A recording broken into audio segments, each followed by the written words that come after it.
Hey, what's up, guys? Toogie here, back again with another episode of A Nation United. Terrible, miserable failure. Rock, flag, and eagle. I don't know. We might have to rename the tagline. In the last episode, we were eliminated in the playoffs by the New Jersey Devils, and more importantly, Ryan Donato in 7 games. And now we yet again have to pick ourselves up and try to dust ourselves off after an incredibly deflating loss. That's really the best way to put it. I mean, we lost to the team that we made a deal with at the deadline, flipping Dylan Larkin and Ryan Donato, and they could very well win the cup. And I mean, just how else am I supposed to look at the situation, I suppose, as of course we are trying to handle scouting as best we can heading into this draft. Again, as far as major moves, I'm not really sure of which ones we could make. Thankfully, the LA Kings have won the Stanley Cup. Tucson wins the Calder Cup. I'm not really sure what's going to happen in this episode. As far as major moves, there really aren't any that we can make. The hope is that we end up with some decent players out of this draft. Whether or not that happens, who knows, as the Kings swept the Devils. So, good thing is New Jersey ran into the one team they can't beat in the Stanley Cup final. They did dispatch of Buffalo in 6 games. Let's take a look not at team stats, meant to go to player stats, so we can look at the LA Kings. We'll look at the awards, our progress reports, of course, and then we'll move on from there. And in fairness, I mean, Dylan Larkin was great for us. It's just the goaltending really just, I mean, it was okay. It wasn't great, though. I don't know what you blame. I don't know what you blame. Secondary scoring, perhaps. Of course, we moved a lot of people in and out of the lineup. That could be on me for the reason as to why we lost. But Connor McDavid, Mike Hoffman, and company have all been traded. I'm just going to scroll through really quick so that you can see the overalls and potentials of some of these players at this point. Of course, we are quite a few years, not quite a few years, but we're a few years into the sim. Only Levy's 25, so I feel like that gives you a good idea. Frederick Anderson posts a .944 save percentage in the playoffs as LA wins it. President's Trophy went to Toronto the year after they won the Cup. Unfortunately for them, they were not able to repeat. The Art Ross goes to Tarasenko, the Hart to McDavid. John Carlson wins the Norris. Tarasenko, the Lady Byng. Rookie named Chalmerson has won the Calder. Conn Smythe to Anderson. Don't know if you can hear the motorcycle revving its engine outside. If you can, well, hey, have fun with it. Carter Hart wins the Vezina. The Jennings goes to Bernier and Tomek. Of course, we know that they kind of screwed up by not playing Tomek. That's the only reason why we made it out of the first round. Robert Haig wins the Masterton. The Selke to Kopitar. McDavid to Ted Lindsay. And the Rocket Richard to Tarasenko. Down in the AHL, most points went to Chris Tierney. Andre Kasha was the league MVP. Eric Foley put up the most goals. Quentin Byfield was Rookie of the Year. Alex Goligoski, Defenseman of the Year. Mackenzie Blackwood, Goaltender of the Year. And the MVP of the playoffs, Spencer Martin.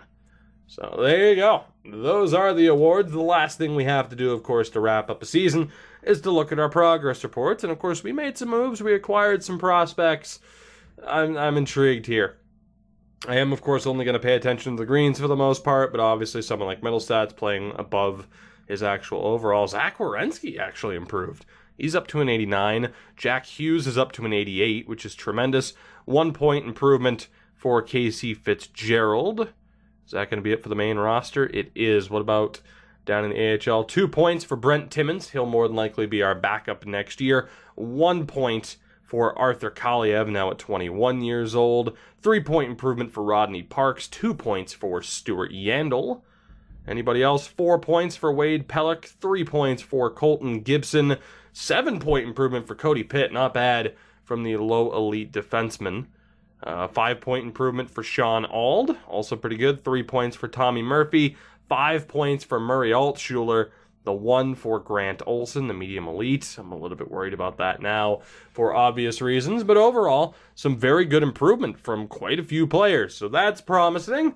That's the first step towards turning around the attitude towards this series right now. At least from my perspective. Like, I'm still always hopeful that we'll be willing to find or able to find the winning combination, but that last loss was incredibly deflating. And when you look ahead to this free agency period, I mean, we're still pretty much set up and good to go. Might look to re-sign John Gillies, maybe just for the reason of trading him, just to get something for him. I'm not sure what his value is right now, but regardless, let's do this. Lottery results, retired players, and then to the draft. I'm intrigued to see how the draft lottery results go. I, just in case we get to free agency, need to get this laptop up and running, just in case. So if we hear any beeps or any boops, that's what you got. As we have the 3rd pick in the draft, thanks to the Bruins. Not bad. 3rd overall selection. We also had the 14th selection, thanks to Ottawa. So we went out and acquired the Bruins' first round pick. Jesus. Overalls, rounds, drafts, all the words, all of the words. We acquire the Bruins' first round pick. I'm not going to say I was distracted with getting this laptop set up on Elite Prospects, just in case I have to search someone's name, but I definitely was. You get the point. Getting the Bruins' first round pick has paid off for us. We don't lose anybody to retirement, which is nice. Henrik Lundqvist retires as a Duck with 592 wins. Vezina winner Pekka Rinne retires at 40 years old. Ryan Miller, Corey Crawford, and others also call it a day. Defensively, Brent Burns retires with over 800 points. Ryan Suter with over 700. It's not too bad. Quite a few defensemen over the 600-point mark. And forwards, who calls it a day? Jumbo Joe calls it a day at 43 years old. He hung on for a very long time, 20 points shy of 1,600 in his career. Getzlaf and Rick Nash both broke the 1,000-point mark. Joe Thornton hanging in there until 43 years old. That is ridiculous. What a guy. What a guy. That's all I can say. So, with that, it is draft time. Potentially, there'll be a reason to move up. I'm not entirely sure. We need to take a look at the draft class here. Just let me double check something. Okay, we're good. Beautiful. And there is one American inside the top 5. That is Adrian Redmond. And I have a feeling, unless this is a very weak draft, he'll be available at 3. Let's take a look here. Craig Cousineau. All right. Nothing. I mean, say what you want about the Reds and whether or not it's like, oh, within 15 points or whatever. Also, he's on Everett. Go figure. Ferguson. I mean, man, we're going to really need Cheng and Denny to be great, aren't we? Jake Denny will definitely go ahead of Redmond. What about Cheng? No guarantee. Right, Winnipeg or Montreal could really screw us here. Do either of them want to move their pick? If not, we just have to leave it up to chance that we won't be screwed over here. Yeah, we got to leave it up to chance. So that's the first step. Will Redmond, I read retirement. Will Redmond still be available here? Yeah, damn. All right, so Danny does go number 1. I'm sorry, okay? I'm on Elite Prospects, and I'm like, oh, look, a move I haven't done yet on the custom roster to keep these rosters up to date, which is exactly what I do, by the way. I keep these rosters up to date. So, like this series, the Ottawa series, those will be ending around the 1st to 2nd week of July, more than likely. I mean, unless there's demand for them to keep going. And that's when we start up a new series with the up-to-date rosters and all the free agent moves and such. So, yeah, I got distracted is the point. Are the Habs going to screw me over? They are not. They take Cheng. I was going to say they took Cheng and they take Cheng, and they took Cheng. We have our guy available here at the 3rd overall pick. So that's lovely. Something goes our way. Redmond is going to be the pick, the 17-year-old from the Moose Jaw Warriors. I'm expecting him to be kind of upper 60s, maybe low 70s, but upper 60s. There you go. 68 overall, medium elite. That's really good, though, for a 17-year-old. Could he improve 10 overall points within a year? Probably, maybe, probably not, but it's a possibility. So, wow, something went our way for once. We actually get a high-end American player. Imagine that. From there, though, we have Reimer. Roger Reimer is a great defenseman. Holy hell. Right. Well, we need to make sure we get him now, don't we? Is there anybody else in the first round? If not, I mean, who cares? Roger Reimer. We have David Peckham, which just sounds hilarious to me, who is not great, obviously, so we'll avoid him like the plague. We have Bertram. Roger Bertram, also a 20-year-old defenseman. Looks like he could be okay, but might not be anything special. So Roger Bertram in the second round could be an option. We also have Matt Hendry, who I will more than likely avoid, just for a second round pick. So here, let me actually mark Bertram. Cowan. What about Cowan? Yeah, I don't know if I like the looks of that. I gotta be honest, that screams medium top 6 defenseman. It really does. Not a big fan of that. Even if he is a better potential, it's not going to be a great one. Unless he's a low elite and a low potential, then I'd have faith that he could turn it around. Craig McIntosh isn't very good. What about May? Kurt May. Kurt may be terrible. I'm sorry, I couldn't help myself. We have Chapman as well. Howard Chapman could be half decent, 20 years old. So there are some players that might be worth taking. I think we are going to stick to the draft and try to get lucky. But overall, it is looking like a weaker draft. Now, I don't know if we're going to be able to get who we want with the 14th pick. So I am going to try to look to trade up. Edmonton doesn't want to move their pick. What about Vancouver at 10? And we'll talk to Nashville otherwise. Oh boy, come on. Why does nobody want to trade these picks? This doesn't look like the deepest draft. Nashville, please? Damn it. We could have trouble getting the player that we want here unless we give up a lot. But I'm willing to do it because that defenseman looks amazing. So, Vancouver, let's talk. Let's talk. We have the 14th pick. We only from there have a second rounder and a fourth rounder. We're a little bit weak on draft picks from that point on. We do have Gibson, who I actually don't want to give up. John Gillies isn't signed. Is there anybody that I can add to this just to get back a little bit of value? I'm going to guess that the answer is no, but hey, it's worth a shot, I guess. Problem is, too, a lot of these guys aren't signed. Fitzgerald, Pitt, Murphy's signed, but we don't want to trade him. Forward-wise, is there anybody signed here that can be moved? Hines, Rintoul, Park, Trent Frederick's not signed. Yeah, I think we're somewhat stuck here with the players as you get a look at Redmond's value. What can I give up to help this go through? Probably a pick next year. It looks like we don't have picks next year. What about a third round pick away down the road to move up 4 spots and take an amazing defenseman? Vancouver, you're going to really screw me over here.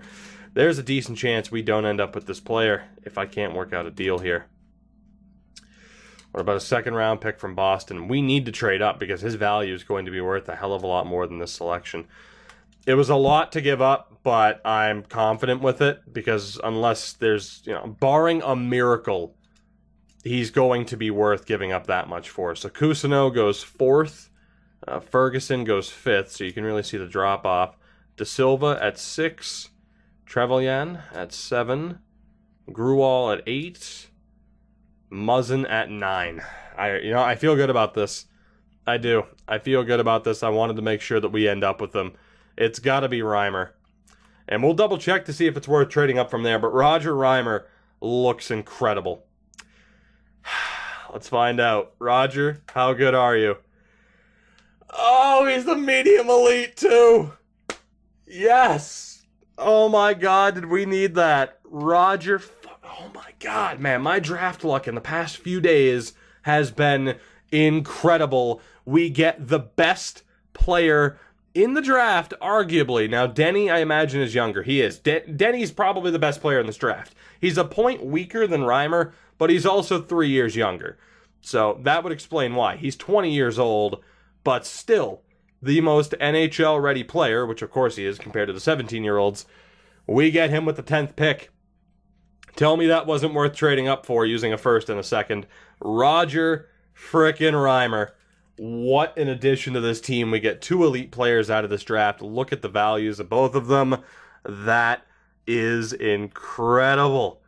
Roger Reimer's full stats. Again, not much of an offensive force. Good skating, at least. I would probably change him to a defensive D-man just because of the puck skills. But, my God, what a player. And then Adrian Redmond as well. Time will tell what he develops into. 68 overall, though, at 17 years old, is very solid. So Reimer and Redmond, welcome to the team. We needed you desperately. Now let's take a look. We only have a 4th-round pick left in this draft. Let's take a look at who might be available, if anybody, that would be worth potentially trading up for to get back in this draft. So in the 2nd round, there was Kenneth Cowan, which, again, there's no real indication on how good he's going to be. I'm not willing to take the risk with him. I want a guarantee. And Justin MacArthur's not bad either. He's really not. But, I mean, especially, too, for someone who's projected to go in the 5th to 6th round, he's looking promising. But there's no guarantee that he's going to be amazing. Howard Chapman looks really good. Howard Chapman looks pretty damn good. He might be worth it. What about Andreychuk? Not so much. What about Pelly? Also not. I mean, Pelly, there's some promising numbers there for a 7th rounder. You look at the defensive ability and everything. Again, the problem here, though, is that we just don't have a ton of assets that we can move right now to try and get these players. We don't know enough about Bear Brookbank, although that's an amazing name. And in the high top 6 in Bertram, obviously the shot blocking is quite tantalizing. So there might end up being some players in this draft that are worth it. I might just wait, though, until the 4th round to see who's available at that point in time, and then select them from there rather than trading up. We have Andy Corson, projected to go in the 3rd round. We have Wilsey. I mean, high fringe, I'm not too concerned about. Skewen doesn't look that great. And overall, it looks like it's going to really drop off from there, with a couple of Americans in the unprojected range. Although, you know what, here, let's sort this out by potential, just to see if there are any Americans. I'm going to guess no. Yeah, pretty much. What about the QMJHL? We have Likens. Scouted once, JC Likens, 20 years old, so he'd be a good player to pick up just for the hell of it. But again, there's no guarantee that he's half decent. And then OHL-wise, we have Kurt May, again, that we just don't know anything about, really. Donnelly as a high starter. Rocky Donnelly is a tremendous name. And then we also have Abraham Finley. So there are a couple of players who could be good. No doubt about that. I would say Chapman is probably like the ideal target, but we're not going to be able to get him, more than likely. I don't really see what we would have to use in order to trade up. I feel like we made the right move trading up when we did. And like I said, I mean, a lot of these guys aren't under contract right now. And for those who are, I wouldn't want to move them. So we will go ahead and sim to our 4th round selection. We'll take a look back through the draft and see who we may have missed. Maybe be able to keep somewhat of a mental note on who was eligible. So let's go back to the 1st round. But what a selection for us with Redmond, and then moving up to get Reimer at 10. Let's see if there was anybody else that was great potential-wise. Demers is a medium elite, not bad. I can guarantee you I'm going to forget some of the names that might have been eligible. Lalim, medium elite, but a 54. I think more than likely, I'm trying to look for names, but also look at the potentials. Like Millman isn't bad. Chapman. Was Chapman eligible? Ryan Chapman? He wasn't. Oh, so that's right. I can actually look. So Peckham was high 7th. So we went from high AHL top 2 to high 7th. That's surprising to me. Devin there. Let me know if I miss any steals, like any true steals. Like Rude 2 is a really good pickup, but he's a 59. Really good pickup though. And Campagna, Jerry Montagna, also pretty good. So yeah, like these two are pretty damn good. I'd take either of them. Obviously they weren't eligible to us, but you get the point. Cantor, Lazarev, Persaud, obviously a low overall, but a good potential. Dufresne, not bad. Bertram held up. 65 overall, 20 years old, so they're kind of that bang average overall that I always mention, but the potential held up. I thought he might drop off. He didn't. So would he have been worth trading up to get? Arguably, for the potential, but the fact that he's 20 with that overall, time will tell. I don't know if it would have been worth moving anybody to go and get him, though. It's up in the air as far as whether or not he develops. Teifel isn't too bad. Burkowell's not too bad. I think mainly what I'm going to do is just kind of pay attention to the potentials in the overalls.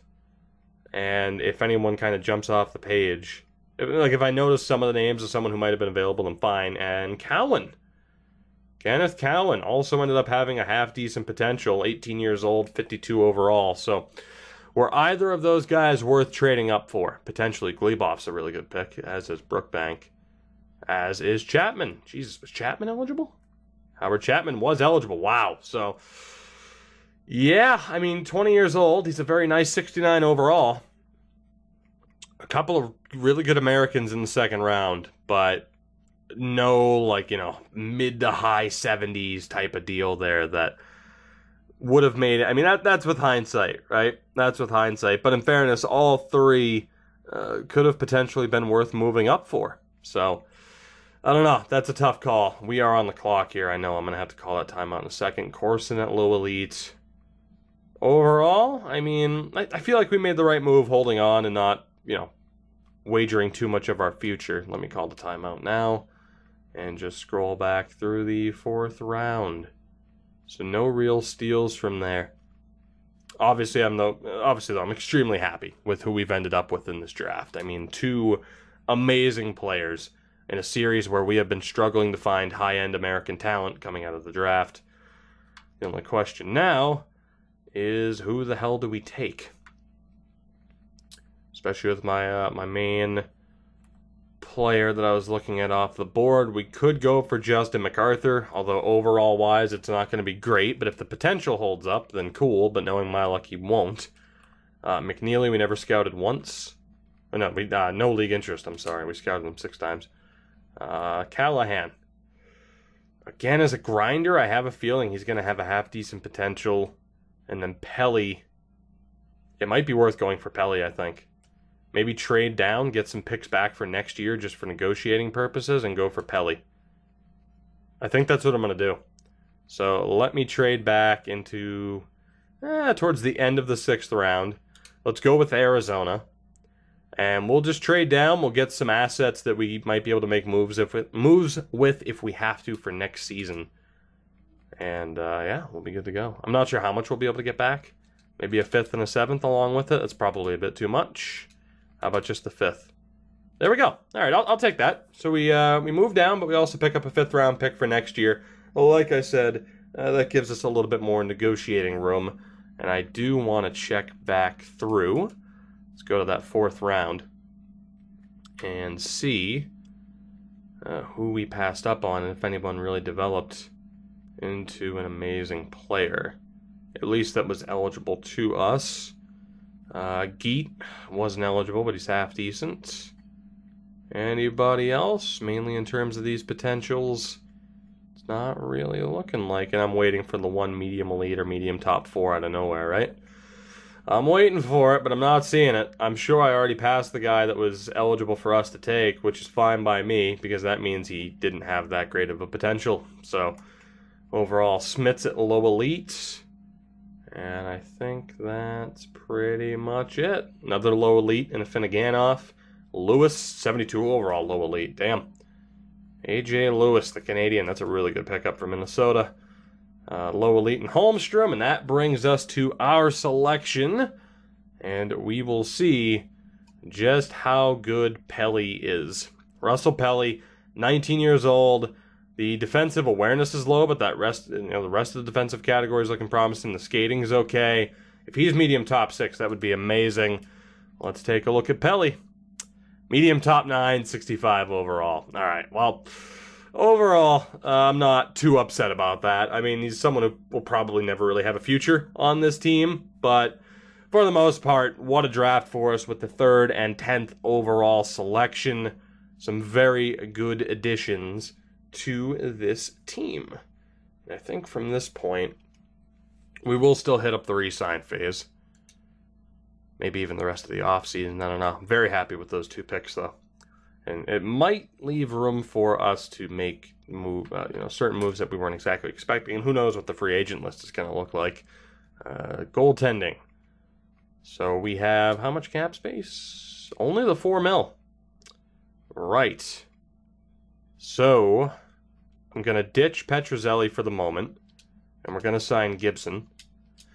I just don't know if I'll sign Gillies or not. Reimer will obviously be signed. Connor Carrick, I might bring him back. Depends on what he's looking for. We have quite a few of these kind of players, though. Let me just take a look here. Any big money deals? LeBanc, Bertuzzi. Right, I just have to be careful with this. So, defensively, let's go ahead and sign Reimer just to get him under contract. Connor Carrick is looking for 1.4.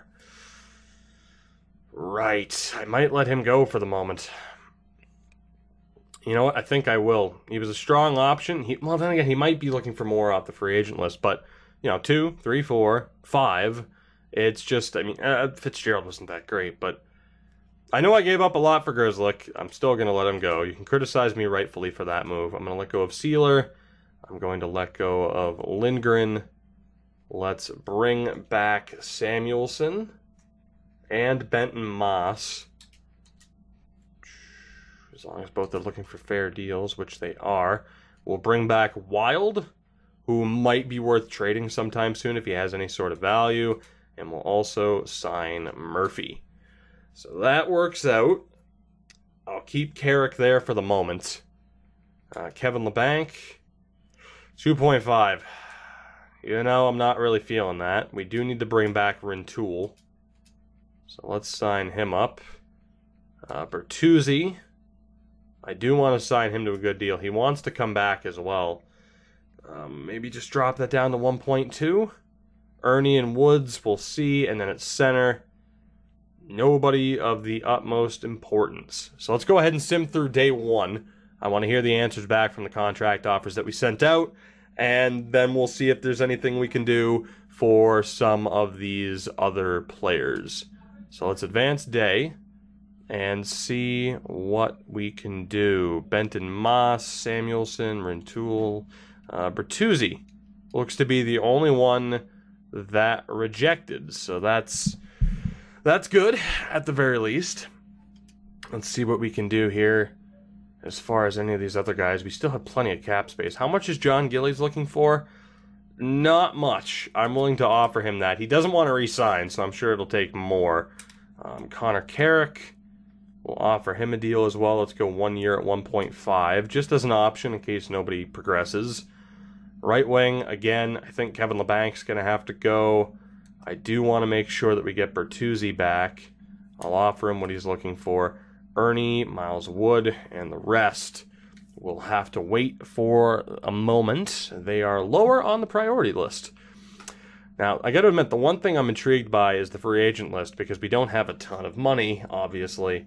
If there's somebody great there, it could be a big move for us. Bertuzzi signed, the other 2 rejected. We should have, what, $3 million, I'd say? Roughly 4.1 still. Okay, so I can spend a little bit more money to bring these 2 back, and I will, because they're at least trade pieces that I might be able to, hello, computer. Thank you for letting me know that there's an alert. I do appreciate it. At the very least, they might be trade bait, basically. So let's go up to 1.8 for Connor Carrick. And from there, again, I would just prefer to get a goddamn answer. LeBanc, God, Kevin LeBanc's going to be expensive. Actually, that was only 2 years. The 1 year deal, still expensive. Damn. For someone who we're playing in a bottom 6 role, don't necessarily know if I want to pay you north of $2.5 million a season. So let's just see if Carrick accepts. He didn't. Neither accepted. All right. Well, screw it then. Go ahead and leave. Go ahead and leave. That's fine. I'm not even going to tell them whatever. Just all of you, go ahead and leave. It's fine by me. You go ahead and test the free agent market. I'll see half of you in September when I need to fill out the AHL roster, I am sure. The one thing I want to check now is we still have All right, we're still about $4.1 million in cap space, 37 contracts out of 50. I don't really know what else to do from there. So that's interesting. Goaltending, defense, I mean, it really does depend on who's on the free agent list. Defensively, we're not in a bad spot, though. Let's just take a look at the free agent list and see who may be available. So we're not going to have the money. I was going to mainly look at the cap situation of some of these players, right? So let's see here. I mean, as far as Americans go, I mean, yeah, no, there's not really any options here. So I guess that's not a big concern. Goaltending-wise, Tomek is there, Sorokin. I mean, yeah, there's nobody, and we don't have to worry about it. Do we have any prospects that I'd recognize? I can only assume that Haken, I mean, you're not. So we're not going in for him. We have reached that downward note of, unless I wanted to list down every American in every draft, we're just not going to know how good some of these players are. So the draft will have to take a little bit more emphasis in the future. Although someone like LaFontaine, I cannot remember, and I know that I've searched for him before, but let me double check just in case I need to sign. No, he is Canadian. Okay, wasn't sure. Let me actually go back. Let me actually go back to the trade players option, and we'll see what's up from there. So let's find out, because we need to sign a goalie after we lost Gillies. So we actually have Wolf and Gibson as the 1-2 punch. So one more goaltender would be nice. Defensively, we'll just get whoever the hell we can. Same thing forward-wise. The team might take a little bit of a step back for the next season, but maybe not, depending on the prices. So back to free agency. Screw it. It's a goddamn carousel. Let's see what we can get. So goaltenders, we need at least one more. I don't know if there's going to be anybody where I can really tell that they're an American goaltender from here. Evan Cormier, I mean, you're 25, so that doesn't really help. Justice Anuen, I know I'm still butchering your name. Kincaid is obviously created. Martins, Kostitsin, Adi Marchessault. Yeah, I'm just going to have to sign some familiar name like a Devin Dubnyk, but not right now. Defensively, is there anybody that we can recognize? And the answer, again, appears to be no. Why can't you see their nationality from here? Please tell me you fixed that in NHL 19. I'm begging you. I'm begging you. It's not the biggest problem in the world, but it is a problem. Johnny Tyconic is still there. Is he? He's Canadian, isn't he? Yeah, he is. I thought so. Didn't pan out in either of the series that we started, actually, with the updated rosters. And because of that, unless Tyrone Whitney, who's generated, I mean, we're going to have no way of checking, there's nobody here either.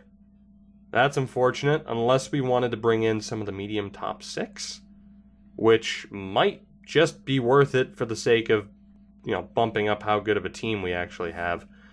So Ryan Shea, I'm pretty sure is American. He is. Let's sign him up. Actually, I'm using him pretty exclusively in the Ottawa series, not in a major role, but we'll hold off. What about White Cloud? The Vegas Golden Knights prospect, also not American. Thomas Schmish, thank God you're Canadian. Sissons? Damn it, Colby, you couldn't be. You know what? I think we might just wait. Like, unless there's like a 22 or 3-year-old that I could really, kind of help develop along. It's not really worth it, so we'll hold off there and just see who's available later on towards the start of the season. There is nobody here for us. Just nobody. Wade Allison, a Flyers prospect. Is he an option? He is not. He is Canadian. Bjorkqvist, Boqvist, Comtois, Asplund, Harper, who we let go of because he's not that good. 23, Jack McBain. Are you eligible? You're not? Yeah, we're pretty much screwed here, free agency-wise. So let's go ahead, and we will sim forward to the start of the preseason.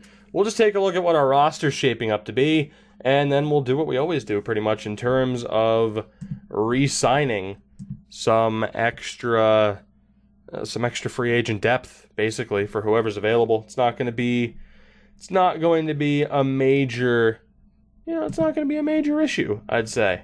Overall, I'm feeling all right. I'm feeling okay about this team. At the very least, we had a somewhat successful team that made it to the postseason and did quite well. And then you factor in that it's a very young team. We're still going to have prospect progression. We saw it already with the progress reports, and then, of course, players take another step forward during the offseason. So I'm feeling good. I'm feeling good about this team. Maybe I won't. Maybe I won't. Maybe by another episode or two, I'm going to feel terrible about this. Just absolutely terrible. So we'll find out. The roster moves to go. Actually, contracts. Do we have any prospects that I haven't signed yet? I like that we have cap space still, though. That's nice. Unsigned. Pelly, you know what? Screw it. Let's sign you. Why not? And aside from that, we're good. So let's take a look at what these rosters are shaping up to be. Do we trade Dylan Larkin back to New Jersey for Ryan Donato? That's the big question. I'm kidding. Kind of. So let's see. Goaltending. Timmins. My God. Well, there you go. He went from, okay, he's a good enough backup to he's the starter potentially. So Jake Ottinger, watch out, buddy. Pressure's on. Wolf and Gibson. We'll sign one other guy. And then defensively, oh my God, Reimer's already an 83. And we might need to look for one more guy. Could give Max Gilden the chance. Ernie. Oh my God, Gabriel Ernie has really, you know what? I think that might solve the issue right there. Where are we in the lefty-righty dynamic? 2 righties, 3 righties, 4 righties. All right, it might be a little bit too early for Ernie to be called up, but it's a possibility. It is a possibility. I think I'd probably give Gilden the spot for the moment. So just like that, I'm already feeling better. And then forward-wise, we might have to drop someone. Kaliev stepped up, Rentoul stepped up, Hines stepped up, and then obviously we need to sign a lot of AHL players. Let me take a look here, actually. So we have, Parks wouldn't be called up. Who can get these spots? Anybody could get these spots, but what's this team shaping up to be? Jack Hughes is a 90. Good Lord. Wallstrom's up to an 84. So already we have options. We could play Larkin at center. You're talking about the ability to go with something like this for a second line. Wallstrom, Larkin, Besser, have Hughes, Middlestat, Kachuk. Bertuzzi's up to an 81. I did have him listed as a grinder for the playoffs. We have Rentoul, Paling. Trent Frederick might not fit in. Maybe he will. See, I told you, I was feeling good about this. We do have options. Worst comes to worst, we send down, the Kalievs, the Hines of the world. But overall, I'm feeling good about this. It's just a matter of how we fill out this roster from the free agent list. But obviously the addition of Roger Reimer on defense has put us into a very good spot. Maybe it's worth looking to make a move. Or maybe we just, move someone like Casey Fitzgerald. I don't know.